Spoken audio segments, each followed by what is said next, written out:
แหล่งทองคำธรรมชาติในนี้น่าจะมีทองคำบริสุทธิ์อยู่นะครับเนี่ยแต่ว่าต้องไปสกัดกันอีกทีนะต้นสนหรือว่าที่คนเหนือเรียกว่า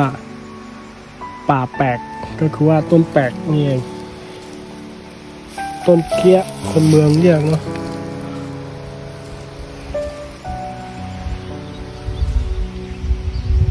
โอ้สวยมาก